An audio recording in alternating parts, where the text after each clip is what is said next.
Urban myths movie में हमें 10 अलग अलग भूतिया कहानी देखने को मिलती है। यही कहानी है जी नामी एक आदमी की। वो इलीगल ड्रग्स सप्लाई करता था। इस वक्त भी उसकी कार में बहुत से ड्रग्स पर पैसे थे। वो कहीं जा रहा था और रास्ते में उसे पुलिस रोक लेती है। वो घबरा जाता है, जल्दी जल्दी अपने पास मौजूद ड्रग्स और पैसों को छुपाता है। पुलिस के सवालों से तो उसके पसीने छूट जाते हैं, लेकिन पुलिस की ये नॉर्मल चेकिंग थी जिसमें उन्हें जीवन पे शक नहीं हुआ। उसने सुकून का सांस लिया और गाड़ी आगे बढ़ानी। गाड़ी अब एक टनल के अंदर जा चुकी थी, जहाँ रास्ते में अचानक उसकी गाड़ी के सामने एक हिरन आ गई। हिरन को बचाने के लिए उसने गाड़ी रोकी, लेकिन अगले पर उसकी गाड़ी के सामने कोई हिरन नहीं थी। जीवन डर के अचानक ही उसकी गाड़ी के शीशे पे एक हाथ का निशान आ गया, जिसे उसने जब साफ करने की कोशिश की तो वो साफ ही नहीं हुआ। ज्यादा डराने वाली बात ये थी कि वो हाथ का निशान बाहर की तरफ से शीशे पे नहीं लगा था, अंदर की तरफ से शीशे पे लगा था, ऐसे जैसे कोई जीवन की गाड़ी के अंदर बैठा हो। डर से उसका दिमाग माफ होने लगा था और इसी टाइम पर देखते देखते उसकी पूरी गाड़ी के मिरर्स पे, विंडोज पे, हर जगह हाथों के निशान पड़ जाते हैं। इस वक्त जो उसकी हालत थी वो किसको बता भी नहीं सकता था। जिससे वो अपनी गाड़ी को चलाते हुए टनल से बाहर ले आया। उसने अपनी गाड़ी की डिक्की खोली, जहां हम खून से लथपथ एक बैग देखते हैं। बैग के अंदर से लंबे लंबे बाल निकल रहे थे, जिन पे भी खून लगा था। और इससे ये बात जाहिर थी कि उसने किसी लड़की का मर्डर किया है और इसी लाश को वो ठिकाने लगाने जा रहा था। वो दोबारा गाड़ी में बैठता है और सफर शुरू कर देता है। सामने एक और टनल थी, जिसके अंदर जाते ही उसे बार बार उसी लड़की की रो नजर आ रही थी, जिससे उसने मारा था। जरूर उसे बार बार डरा रही थी। उसे इग्नोर करने की कोशिश करता है। अभी उसका शीशा बहुत से हाथों के निशान से बैठ जाता है। ये सब चीजें उसे परेशान करनी थी। वो उससे में गाड़ी से निकल जाता है और अपनी कार की डिक्की खोलकर एक हथौड़ी लेकर लाश वाले बैग को जोर जोर से मारने लगता है। अब जैसे ही उसने बैग को खोला तो अंदर लाश थी ही नहीं। इसी टाइम टनल का ब्रेकर बॉक्स खुलता है और उसमें हम उसी लाश को देखते हैं। टनल की लाइट स्पीड एकदम से ब्लिंक करने लगती है और देखते ही देखते उनसे लथपथी लाश जिंदा हो जाती है। लाश के हाथ पांव अजीब टेढ़े मेढ़े हो गए थे और वो रेंगते हुए जीवन की तरफ बढ़ी थी। डरते हुए वो जल्दी से वापस अपनी गाड़ी में बैठ जाता है, लेकिन गाड़ी अब स्टार्ट होने का नाम ही नहीं ले रही थी। बैक व्यू मिरर में जीवन दिखता है कि वो लड़की की लाश यानी वो भूल उसी की कार में आकर बैठ गई है। जो लड़की अब उसे पकड़ कर वही था उसके ऊपर एमरेज से बार बार हमला करती है। जब तक उसका सर फट कर उसका दिमाग नहीं बाहर आ गया, वो मर गया। जिसके साथ ये पहली कहानी यही खत्म हुई। दूसरी कहानी है सोजिन नामी एक लड़की की, जो अपनी एज की एक लड़की के फ्यूनरल से आई है। उसने सुसाइड की थी, लेकिन सोजिन को उसकी मौत का ज्यादा दुख नहीं था। वो अपने घर वापिस आने लगी। रफी उसे अपने घर के गैराज में एक रेड कपड़े पहनी औरत नजर आती है। अच्छी बात ये थी कि वो लड़की वॉर से सोजिन को ही देख रही थी। उसे इग्नोर करते हुए सोजिन अपने अपार्टमेंट में चली जाती है और रात में जब वो अपने अपार्टमेंट के बाहर वॉक कर रही थी, तब वो रेड ड्रेस वाली लड़की उसे अपने अपार्टमेंट के बाहर भी दिखती है। वैसे कही थी जैसे एक भूत हो। सोजिन उसे डर कर अपने अपार्टमेंट में वापस चली जाती है। वो सोने के लिए जब बेड पे गई थी तो उसी लड़की के बुरे बुरे ख्वाबों ने सोजिन को सोने भी नहीं दिया। आकर वो अपने स्कूल का एक एल्बम निकालती है, जिसमें मरी हुई लड़की की पिक्चर्स थी। ये वो लड़की सोजिन की क्लास में थी और हमेशा उससे दोस्ती करना चाहती थी, उसके करीब रहना चाहती थी, लेकिन सोजिन हमेशा ही उसे इग्नोर करती थी। सुबह हो जाती है और सोजिन अब ऑफिस जाने के लिए रेडी थी। इस मर्तबा दोबारा गैराज में उसे रेड ड्रेस वाली बड़ी लड़की दिखाई दी। वो उसके करीब जाकर उससे बात करना चाहती थी, लेकिन करीब जाने पर वो गायब हो गई। सोजिन को ये बात काफी अजीब लगी। ऑफिस आकर उसने ये बात अपनी फ्रेंड को भी बताई। सोजिन वापस घर आ जाती है। वो लिफ्ट के जरिए अपने फ्लोर पे जाती है तो लिफ्ट का दरवाजा खुलते ही सामने वही रेड ड्रेस वाली लड़की थी। सोजिन लिफ्ट को दोबारा बंद कर देती है और किसी और फ्लोर पे जाती है। हर फ्लोर पे वो लड़की लिफ्ट के बाहर ही खड़ी थी। ये देखते हुए सोजिन पूरी तरह डर जाती है और इस मरतबा वो सामने जो लड़की थी अपने मुंह से बात हटाती है। पता चलता है कि लड़की कोई और नहीं, उसी लड़की का भूत है जिसने कुछ दिन पहले सुसाइड की, जो सोजिन को पसंद करती थी, लेकिन सोजिन ने कभी उसे अपना दोस्त नहीं बनाया। अभी चक्कर से खाने के बाद वो अच्छी तरीके से सोजिन की तरफ बढ़ रही थी। सोजिन सीढ़ियों का इस्तेमाल करते हुए अपने अपार्टमेंट की तरफ जाती है। अजीब बात ये थी कि जहाँ पे भी सोजिन जाती थी वो भूत उसके सामने आ जाता था। डर के वो बिल्डिंग से बाहर आ जाती है और मदद के लिए किसी को बुलाना चाहती थी। वो अपना मोबाइल निकालती है, लेकिन इससे पहले कि वो किसी को कॉल करके बुला पाती, यहाँ वो भूत आकर उसे बहानों से पकड़ कर बिल्डिंग की दीवार पे चढ़ने लग जाती है। इस टाइम पे हमें पता चलता है कि उस लड़की ने सोजिन की हरकतों से तंग आकर सुसाइड की थी। सोजिन ने दोस्ती ना करने के लिए उसे इतना तंग किया कि उस लड़की को मरना पड़ा। और अगर सोजिन उससे दोस्ती करनी थी तो आज वो लड़की भी जिंदा होती और सोजिन को भी ये दिन देखना पड़ रहा होता। ये भूत सूजन को बिल्डिंग के बिल्कुल ऊपर ले जाकर उसे नीचे फेंक देती है और ऐसे सूजन की भी मौत हो जाती है। इस लड़की ने अपनी सभी सेहतियों का बदला सूजन से ले लिया था। ऐसे ही किस्सा यही खत्म हो गया। अगली कहानी का नाम है टूथवर्म्स, जहाँ हमें एक डेंटिस्ट को दिखाया जाता है। उसके सामने जो पेशेंट लेता है उसके दांतों में शदीद दर्द है, लेकिन देखने पे कोई ऐसी वजह नजर नहीं आ रही जिस वजह से दांतों में दर्द हो, इसीलिए वो पेशेंट को घर भेज देता है। ये कहते हुए ये दर्द खुद ही ठीक हो जाएगा। इस पेशेंट के जाने के बाद वो देखता है कि पेशेंट ने जिस सिंक पे कुल्ली की थी वो सिंक बंद हो चुका है। डेंटिस्ट जब सिंक की सेफ पानी निकालता है तो उसमें बड़ी बड़े कीड़े थे, जिन्हें देखकर वो डर जाता है।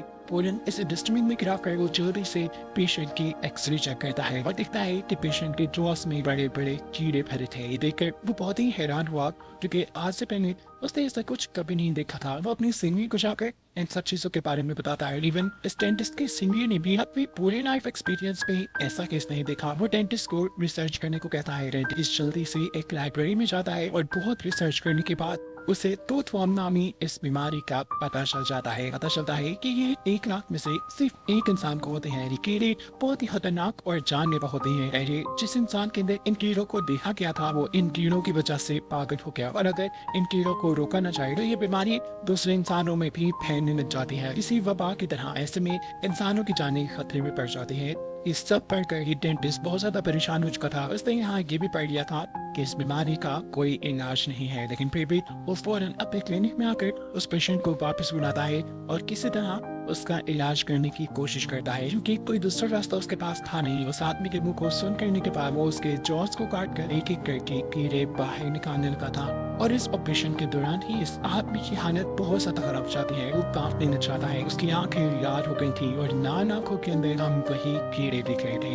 इनमें अपने कीड़े उसकी पूरी बॉडी में फैल गए थे। डेंटिस्ट जो उसका इलाज करना चाहता था उसे पता चल जाता है कि अब इस आदमी का इलाज मुमकिन नहीं, क्योंकि ये कीड़े उसके दिमाग तक पहुंच गए हैं। कुछ सेकंड पे ये आदमी एक ज़ॉम्बी में बदल जाता है और अपने ऊपर से कंट्रोल खोते हुए इस डेंटिस्ट के ऊपर हमला कर देता है। वो इस डेंटिस्ट की गर्दन पे पूरी तरह काट चुका था। डेंटिस्ट को छोड़ते ही वो डेंटिस्ट की असिस्टेंट को भी काट लेता है। यहाँ डेंटिस्ट देखता है कि कीड़े उसके जिस्म में भी आ गए थे, यानी वो भी अब इस बीमारी से इन्फेक्टेड हो चुका था। वही नहीं, उसकी असिस्टेंट भी इसी बीमारी से इन्फेक्टेड हो गई थी। अपने आप को इस बीमारी से बचाने के लिए वो अपना जबड़ा काटने लगता है, लेकिन देखते ही देखते कीड़े उसकी आंखों तक भी चले जाते हैं। देखते ही देखते वो भी एक ज़ॉम्बी बन गया और उसकी असिस्टेंट भी एक ज़ॉम्बी बन गई। अब उनके अंदर सोचने समझने की सलाहियत नहीं है। अब ये लोगों को भी इन्फेक्टेड करेंगे और ये दुनिया खतरे में पड़ जाएगी। और इस अजीब एंडिंग के साथ ये कहानी भी यही खत्म होती है। अब ये कहानी के अंदर हमें 2 लड़कियों को दिखाया जाता है जो आपस में बहुत ही अच्छी दोस्त है। ये दोनों हर काम एक साथ मिलकर करती हैं। इनमें इतना प्यार है कि इन दोनों ने वादा किया है कि अगर उन दोनों में से कोई एक भी पहले मर गया तो दूसरी दोस्त जादू करके उसे इस दुनिया में वापस बुलाने की, यानी ये लोग मरने के बाद भी साथ रहेंगे। हायून अब भी दोस्त से वादा कहते हैं कि अगर मैं मर गई तो तुम मुझे जादू करके वापस बुला लोगी, और ये कहते ही वो यहाँ से उठकर सुसाइड कर लेते हैं। ये दोस्त की मौत से जियो नामी लड़की बहुत ज्यादा दुखी रहने लगी। उसे अपने दोस्त की बहुत याद आती थी। उसकी याद में वो उसका स्कूल लॉकर जाकर चेक करती है, जहाँ उसे अपनी और हायून की कुछ तस्वीरें मिलती है और एक डायरी भी। इस डायरी के अंदर जादू से मरे हुए इंसान को इस दुनिया में बुलाने का तरीका लिखा था और बहुत से मंत्र भी, जिस तरीके को मैक्रोवन सिखाया जाता है। साथ ही उसे यहाँ 2 चेहरे वाली एक अजीब डॉल मिली थी। यानी हायून अपने मरने से पहले अपने रिचुअल की सारी तैयारी करके गई थी और इन चीजों को लेकर जियोन ये फैसला कर लेती है कि वो ये जादू ये रिचुअल करेगी और अपने दोस्त को वापस इस दुनिया में जरूर बुलाएगी। जिसके बाद वो हायून के नेल्स को एक डॉल में डालकर कुछ अजीबो गरीब मंत्र पढ़ने लगते हैं और इसके बाद 1 मिनट का टाइमर लगाकर यहाँ से छुप जाती है। इसके बाद हायून की रूम जमीन पे वापस आ जाती है। जैसे ही 1 मिनट पूरा होता है पूरे स्कूल की लाइट्स ब्लिंक करती हैं और उसी से जीवन के सामने उसके दोस्त यानी हायून की रूह आ जाती है, जो जीवन को बिल्कुल नॉर्मल लग रही थी। जीवन उससे बात करने के लिए आगे बढ़ती है, लेकिन अचानक ही हायून वहाँ से गायब हो चुकी थी। वो जल्दी से दोबारा हायून की डायरी चेक करती है और पता चलता है कि जिस पेज से देख के उसने रिचुअल किया था उसका आधा पेज फटा हुआ था, यानी उसने रिचुअल के बारे में आधी चीजें नहीं पढ़ी। वो नौकर चेक करती है वहाँ उसे फटा हुआ पेज भी मिल जाता है जिस पे लिखा था कि जो रूह जिंदा होकर वापस आएगी इस दुनिया में वो डिमोनिक होगी, यानी शैतानी होगी, पर एक इंसान से बहुत ही ज्यादा खतरनाक होगी। पढ़ते ही जियोन डर गई थी और अब उसके सामने दोबारा आयरन भी आ गई थी। उसके होंठ अब अजीब हो चुके थे, देखते देखते उसका मुंह कई हिस्सों में खुलकर एक मॉन्स्टर की शक्ल में लेता है और इससे पहले कि जीवन कुछ सोच ही यहाँ कर पाती, हायुन उसे कच्चा चबा खाती है। उसको खाने के बाद हायुन की पूछ शीशे के सामने जाकर खड़ी हो गई थी और उसे अपने रिफ्लेक्शन में जीवन यानी अपनी दोस्त दिख रही थी। इसका मतलब था हायुन ने जीवन को अपने साथ जोड़ लिया था, जैसे लिटरल बॉडी वो डॉल साथ जुड़ी हुई थी, एक जिस्म के ऊपर दो चेहरे। ऐसे ही ये एक जिस्म के दो सोल्स एक साथ रहने वाली थी। इसको दिखाते हुए ये कहानी यही खत्म हो जाती है। अगली कहानी के अंदर हम एक लड़के को देखते हैं, इसका नाम है जोंग और वो आज ही एक नए घर में शिफ्ट हुआ है। बहुत ज्यादा थका हुआ था, वो सोने के लिए लेट जाता है, लेकिन उसके घर से उसकी दीवार से आने वाली खटखटाने की आवाज पूरी रात उसे सोने नहीं देती। वो तंग आ जाता है। सुबह को जब वो ऑफिस आता है तो उसे लिफ्ट में एक लड़की मिलती है। उसे पता चलता है कि ये उसकी नेबर है। ये लड़की बहुत खूबसूरत थी और जोंग को भी पसंद आई थी। उसे लगा कि शायद ये लड़की रात में उससे बात करना चाह रही थी, इसीलिए वो बार बार उसकी बॉल को खटखटा रही थी। जोंग से दूर जाते हुए यानी लिफ्ट से बाहर जाते हुए ये लड़की अपने स्कार्फ नीचे फेंक जाती है और यहाँ पर जोंग को ये बात कन्फर्म हो जाती है कि ये लड़की उससे दोस्ती करना चाह रही है। वरना वो अपना स्कार्फ के यहाँ गिराती। अब रात होने पर जोंग खुद दीवार को नॉक करके उससे बात करने की कोशिश करता है। उसके नॉक के बदले में दूसरी तरफ से भी नॉक होता है। जी बात थी कि नॉक के अलावा वो लड़की कुछ बोल ही नहीं रही थी। अब जोंग उससे कहता है कि अगर तुम मुझसे दोस्ती करना चाहती हो तो पहले एक मरतबा और फिर 2 मरतबा नॉक करो। दूसरी तरफ से उसके कहने के अकॉर्डिंग सब कुछ हुआ। अगली सुबह ये है कि उसे दोबारा लिफ्ट में मिल जाती है। जोंग उससे दोबारा नॉक करके बात करने की कोशिश करता है, लेकिन ये लड़की उसका कोई इशारा नहीं समझती। उसकी हरकतों को वहाँ से मिटा कर यहाँ से चली जाती है। रात में जोंग दोबारा उस लड़की से बात करना चाहता था। वो दीवार पर नॉक करता है, लेकिन दूसरी तरफ से कोई आवाज नहीं आती, इसलिए उस लड़की का स्कार्फ लेके उसके घर जाता है। वो स्कार्फ वापस करने के लिए रान को 2 दरवाजा खुद ब खुद खुल जाता है। जोंग अंदर जाता है तो घर ऐसे बिखरा हुआ था जैसे कोई यहाँ रहता ही ना हो। उसी अपार्टमेंट में एक न्यूज पेपर पड़ा था, जिससे पढ़ने पर जोंग को पता चलता है कि इस अपार्टमेंट में एक कपल की मौत हुई थी जिनकी डेड बॉडीज आज तक किसी को नहीं मिली। और ये पढ़कर जोंग को समझ आ जाती है कि मैं जिस लड़की से मिला था वो जरूर भूत थी जिसकी यहाँ मौत हुई थी। और अब सोचने वाली बात ये थी कि आखिर नॉक उसे कौन करता था। वो अपने घर के साथ में मिली हुई इस अपार्टमेंट की दीवार तोड़ देता है और हैरान कर देने वाली बात ये थी कि दीवार के अंदर कपल की डेड बॉडीज थी। वो इस चीज से डर गया था। इससे पहले कि वो यहाँ से भाग पाता हुई अजीब सी ताकत उसका गला पकड़ लेती है। पहले वो अजीब सी ताकत जोंग को हवा में उठा देती है। उसका गला दबाते हुए जोंग जब बिल्कुल मरने के करीब था तो वो उसे नीचे छोड़ देती है और यहाँ बहुत ही बुरा तूफान और सिलसिला ले आती है। इस सिलसिले और तूफान ने यहाँ एक अजीब सा पोर्टल खोल दिया था। वो ताकत जो पहले जोंग को मारने वाली थी वो जोंग को उठाकर इस पोर्टल के अंदर फेंक देती है, जिसके बाद से आज तक जोंग का कुछ पता नहीं चला। और ये कहानी भी मेरी खत्म हुई। अपनी कहानी एक लड़की की है जिसे अपने लिए एक अलमारी चाहिए थी जिसमें वो अपना सामान रख सके। इंटरनेट पे उसे एक अलमारी पसंद भी आ जाती है जिसके ओनर से वो बात करती है और उसकी इंस्पेक्शन के लिए उसके घर पे आ जाती है। जी हाई, जब ये अलमारी दिखती है तो उसे पसंद आ जाती है, लेकिन इसका ओनर उसे काफी अजीब लग रहा था। वो डरते हुए यहाँ से चली जाती है और कहती है कि मैं आपकी ये अलमारी खरीद लूंगी, आप बताए पे पैसे भी मिल जाएंगे। वो अलमारी अब जी हाई के घर आ जाती है, लेकिन जिस दिन से वो अलमारी जी हाई के घर आई थी उसके साथ अजीबो गरीब होने लगा था। उसे रात पे अजीबो गरीब डरावने ख्वाब आते थे। उसे ऐसे महसूस होता था जैसे सोते हुए उसके ऊपर बहुत से हाथ है। हर रात वो अलमारी भी खुद ब खुद खुल जाया करती थी। जी हाई समझ गई थी कि जो कुछ भी गलत है वो इस अलमारी में ही है, इसलिए वो काले पर्स उस अलमारी के ऊपर लटका देती है। अजीब बात ये थी कि रात होने पे काले पर्स अलमारी से गिर चुके थे। ऐसा होते ही कोई ना दिखने वाली चीज जी हाई के ऊपर हमला कर देती है। जी हाई को समझ नहीं आता क्या हुआ। वो उठकर इस अलमारी को चेक करती है और अलमारी के अंदर इस अलमारी का ऑनर था जिससे उसने ये अलमारी खरीदी थी। व्यवसाय किए उसके ऊपर हमला कर देता है। जी हाई भी अपने बचाव के लिए गरीबी पर एक चाकू उठा लेती है। वो कई बार इस लड़के को स्टैब करती है, लेकिन उसे कुछ भी नहीं हुआ। वो समझ गई थी कि ये एक शैतान है और इसलिए वो नहीं मर रहा। वो अब जी हाई को भी उसके पाँव से पकड़ के इस अलमारी के अंदर ले जाता है और इसी के साथ ये कहानी यही खत्म हो जाती है। अभी कहानी शुरू होती है जयहो नामी एक लड़के को दिखाते हुए जो कि एक जॉब इंटरव्यू के लिए आया है। ये इंटरव्यू अजीब था, उससे उसकी क्वालिफिकेशन के बारे में सवाल नहीं किए जा रहे थे, उससे उसका नाम पूछा जाता है और अगला सवाल उससे होता है कि हंजा में तुम्हारा नाम कैसे रखते हैं। हंजा कोरियंस की ट्रेडिशनल लैंग्वेज है और कोरियन शादी करते हुए इन लैंग्वेजेस का इस्तेमाल करते हैं। जय उनको ये बात अजीब तो लगती है, लेकिन फिर वो ये नाम लिख के दिखा देता है और उसे जॉब मिल भी जाती है। वो घर वापस आ जाता है। वो जब घर पे नहा रहा था तो हमें उसके पास एक घोस्ट दिखाई देता है, एक लड़की की दूध दिखाई देती है जिसके बारे में वो खुद कुछ नहीं जानता था।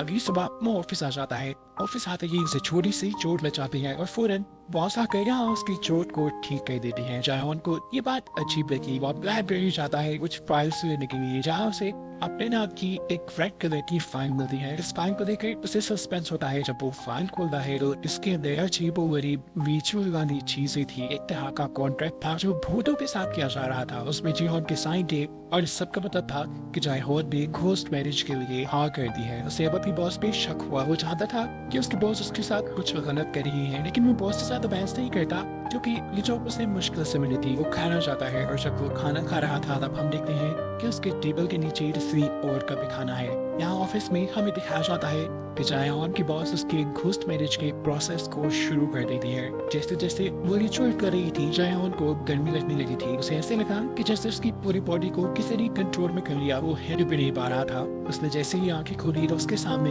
एक लड़की का घोस्ट खड़ा था, जिसे देखकर वो बुरी तरह डर जाता है। सीन यहीं से कट होता है और अगले सीन में हम जयहोन को कोरियंस की ट्रेडिशनल शादी वाले सेटअप के पास देखते हैं। सामने उसकी एक लड़की का भूत था जिससे उसकी जबरदस्ती शादी करवाई जा रही थी। ये लड़की बहुत ही डरावनी दिख रही थी। उसकी आंखें अजीब थी, उसके मुंह से खून आ रहा था, उसके दांत लाल थे। शादी का प्रोसेस पूरा होते ही ये लड़की जयहोन के मुंह पे टच करती है। वो पूरी तरह डर जाता है और इसी के साथ ये कहानी यहाँ खत्म हो जाती है। अगली कहानी है एक ब्यूटिशियन की जिसके पास एक अच्छा टैलेंट है लोगों को खूबसूरत बनाने का। उसका एक ख्वाब है कि वो इस दुनिया की सबसे खूबसूरत लड़की बनना चाहती है। उसके सैलून में जब भी कोई उससे खूबसूरत लड़की आती है तो उसे बहुत बुरा लगता है।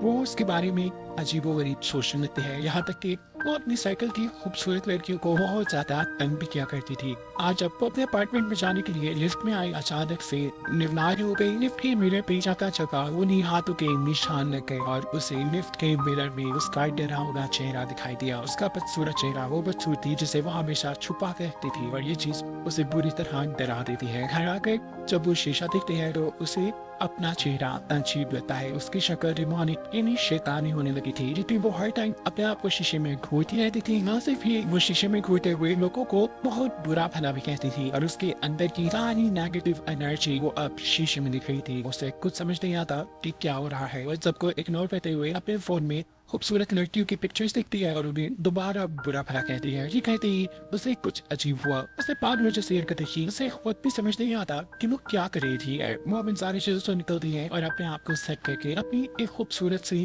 फिल्टर्स वाली पिक्चर बनाती है ताकि वो उसे इंटरनेट पे अपलोड कर सके। लेकिन आज उसी पिक्चर उसकी नई किसी शैतानी लड़की की लग रही थी जिसे देखकर वो डर जाती है। उसका फोन भी उसके हाथ से टूट गया। वो मोबाइल उठाकर दोबारा देखती है और इस मरतबा मोबाइल में से एक खौफनाक हाथ निकलकर उसके मुंह के ऊपर हमला कर देता है। वो उसका मुंह नोच लेता है। ये असल में उसकी अपने ही नेगेटिव रूह का हाथ था। उसका चेहरा अब बदसूरत हो गया था जिसे देखते ही वो बेहोश हो जाते हैं। दिखाया जाता है कि अब उसके मोबाइल से उसकी एक अजीब डरावनी सी पिक्चर बनकर इंस्टाग्राम पे अपलोड हो चुकी है।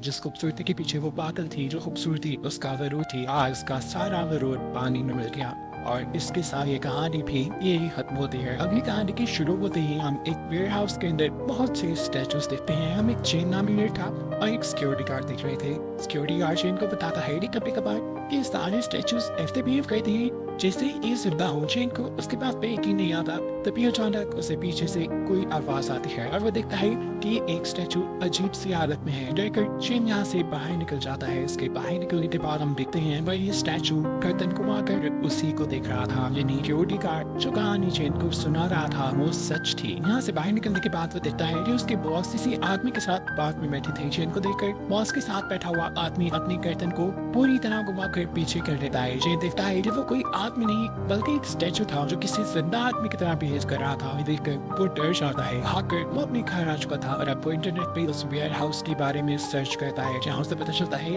कि उस वेयर हाउस के ऑनर के पास ही कुछ अजीबोगरीब पावर्स हैं, जिससे वो एक जिंदा इंसान को एक स्टैचू में बदल देते हैं। और पढ़ने पे उसे पता चलता है कि अक्सर लोग इस चीज को सिर्फ एक कहानी मानते हैं, क्योंकि आज तक किसी को इस बात का कोई प्रूफ नहीं मिला, यहाँ तक कि पुलिस को भी नहीं। चैन को भी इन बातों पे यकीन नहीं आया था। अगले दिन रात को दोबारा जब वेयर हाउस से काम करने के बाद चैन घर आ रहा था, तो उसे अपने बॉस के पास वही इंसान बैठा हुआ नजर आता है। इंसान नहीं बल्कि स्टैचू ने पिछले दिन गर्दन कमाई थी, आज वो पूरा का पूरा खड़ा होकर चलते हुए चीन के सामने आ चुका था, जिसे देखकर चीन बुरी तरह डर जाता है। अपनी जान बचाते हुए वो वहाँ से भागता है, लेकिन ये स्टैचू भी पागलों की तरह उसके पीछे पड़ चुका था। अपनी जान बचाते हुए चीन एक अंडरग्राउंड जगह पे आता है, जहाँ उसके सामने उसी के वेयर हाउस के बहुत से स्टैचूज खड़े थे। भागने के सभी रास्ते खत्म हो चुके थे। वो पीछे मुड़ कर देखता है, जो जिंदा स्टैचू उसका पीछा कर रहा था वो वहीं खड़ा था। चीन डर कर उसे धक्का देकर गिरा देता है। गिरने पे ये स्टैचू टूट गया और इसके अंदर से खून भी आ रहा था। वो जब तेजी से भाग रहा था तो उससे भागते हुए मुश्किल महसूस होती है। रुक कर वो देखता है कि उसके हाथ स्टैचू जैसे बन रहे थे, उसके पाँव भी उसके सामने। अब उसके बॉस थे जो उसे कहते हैं कि तुम मेरे स्टैचूज के कलेक्शन में काफी अच्छे लगोगे। उसके ये बात कहते ही देखते चेन एक जिंदा स्टैचू में बदल कर रह जाता है, जिसे दिखाते हुए ये कहानी यहीं खत्म हो जाती है। नई कहानी के अंदर हम 3 दोस्तों के एक ग्रुप को देखते हैं। इन्हें एडवेंचर्स करने का बहुत शौक है। ये बहुत से एस्केप रूम में जा चुकी हैं, जिनके अंदर से बाहर निकलना एक चैलेंज होता है। इसीलिए आज इनके पास एक मैसेज आता है। इन्हें बताया जाता है कि अगर आपने एक नए बनाए हुए एस्केप रूम को पार कर दिया तो आपको दिए जाएंगे 10 मिलियन डॉलर। वैसे को सुनते ही उनकी तो खुशी की इंतहा ही नहीं रही थी। ये लोग चैलेंज एक्सेप्ट कर लेते हैं और एक आदमी इन्हें लाइब्रेरी जैसे दिखने वाली एक एस्केप रूम में बंद कर देता है। यहाँ पर दूरी के बाद इन्हें कुछ इंस्ट्रक्शंस दी जाती हैं। इंस्ट्रक्शंस को ये वार्निंग ज्यादा लग रही थी। वहाँ लिखा था कि अगर वो इस एस्केप रूम को पार करने में नाकाम रहे तो उनकी सोल्स को डीमंस दिए जाएंगे, यानी शैतान दे जाएंगे। उन्हें लगा कि ये बस एक गेम है और गेम में ये फजूल बातें कर रही है, इसलिए वो इन पे ज्यादा ध्यान नहीं देते। दोस्त की चर्चा करते हुए यहाँ एक हिडन रूम खुल जाता है और इस दरवाजे को खुलते ही अचानक ऊपर से एक लाश आकर उनके सामने गिर जाती है। एनर्जी उसे देखकर डर चुकी थी, लेकिन उसके साथ ही उसे समझाते हैं कि ये गेम है, यहाँ ये सब कुछ लग गई है और ये बस अब तो चैलेंज कबूल करना है। ये लोग आगे बढ़ते हैं। इस लाइब्रेरी को चेक करते हुए एक लड़की को यहाँ एक ब्लैक मैजिक से रिलेटेड बुक मिलती है, जबकि बाकी दोनों साथियों को 2 दरवाजे नजर आते हैं। दोनों में से एक दरवाजे के ऊपर चाबी रखी हुई थी। जैसे ही वो लड़का चाबी को घुमाता है तो उसका दूसरा दोस्त जो कि बुक शेल्फ के पास खड़ा था, वो बुक शेल्फ उसके ऊपर गिर जाती है और उसे चोट लग जाती है। यहाँ जिस दरवाजे में चाबी लगी हुई थी वो दरवाजा भी नहीं खुला था। ये समझ आ गई कि ये चाबी दूसरे दरवाजे की है। ये चाबी के जरिए दूसरा दरवाजा खोलते हुए अंदर जाते हैं। यहाँ बहुत सी पेंटिंग्स रखी हुई थी। हर पेंटिंग के सामने एक बटन भी लगा था। अजीब बात ये थी कि सभी पेंटिंग्स की थीम ब्लैक थी। एक लड़का यहाँ बनी एक पेंटिंग के पास खड़ा हो जाता है, जहाँ वो देखता है कि एक लड़की को बांधा गया है और उसकी कमर पे बहुत से तीरों से हमला किया गया है। वो उसके पास बनी एक बटन दबाता है और अचानक पेंटिंग के अंदर से कोई तीर उसके मुंह के पास से गुजरते हुए चला जाता है, जिससे उसका मुंह जख्मी हो जाता है। वो ये जान गया था कि ये पेंटिंग्स आम पेंटिंग्स थी और यहाँ पे जो बटन्स हैं वो उनके लिए ट्रैप हैं। इससे पहले कि वो अपने दोस्तों को वार्न कर पाता, यहाँ उनके दोस्त भी एक पेंटिंग के पास मौजूद बटन दबा चुके थे, जो दबाते ही उनके ऊपर एक तीर जाकर गिरता है, जिसमें वो दोनों फंस जाते हैं। उनके ऊपर अब खून के ड्रॉप्स भी गिर रहे थे। जैसे ही ऊपर दिखते ही उनके ऊपर बहुत सी लाशें थी। वो ये बात जान चुके थे ये गेम नहीं है, ये सब कुछ जो हो रहा है वो असल में हो रहा है। जो बाहर इंस्ट्रक्शंस बनी दी जा रही थी वो सब सच थी, उन्हें इग्नोर नहीं करना चाहिए था। जहाँ पर उनका साथी उनकी मदद करने के लिए पेंटिंग्स को गौर से देखता है और एक ऐसा बटन दबाता है जिसमें से उसे चाबी मिलती है, लेकिन चाबी उस जेल की नहीं थी। ये चाबी थी इस कमरे में बने हुए बाकी दरवाजों में से एक दरवाजे की, जिसके जरिए वो सिर्फ आगे बढ़ सकता था। अपनी जान बचाने के लिए इन्हें कुछ समझ नहीं आती। ये दोनों दोस्त उससे कहते हैं कि तुम अकेले ही आगे बढ़ो, अकेले ही एस्केप करो इस जगह को और हमें यहाँ से बाहर निकाल लेना। ये फैसला सुनते हुए वो लड़का आगे बढ़ता है और इस चाबी के जरिए एक दरवाजा खोल के उसमें चला जाता है। इस रूम के अंदर जाने पे उसे बहुत से लोग मिल जाते हैं, जिन्हें देखकर उसे सुकून मिलता है। जैसे ही वो इनसे बात करने के लिए आगे बढ़ा तो उसने देखा कि ये सब लोग इंसान नहीं बल्कि भूत थे, वो भी शैतानी भूत। इसी जगह पर उसे अपने दोस्तों के भूत भी मिल जाते हैं, जिसका मतलब था कि उसके दोनों दोस्त मारे गए और वो अब शैतान बन गए हैं। ये देखकर तो वो बुरी तरह डर गया। दिखाया जाता है वो इस टाइम एक रिचुअल जैसी फिगर में खड़ा था और उसके इर्द गिर्द बहुत से डीमन खड़े थे। वो फौरन यहाँ से भागता है और चाबी के जरिए एक और कमरा खोल के उसमें जाता है।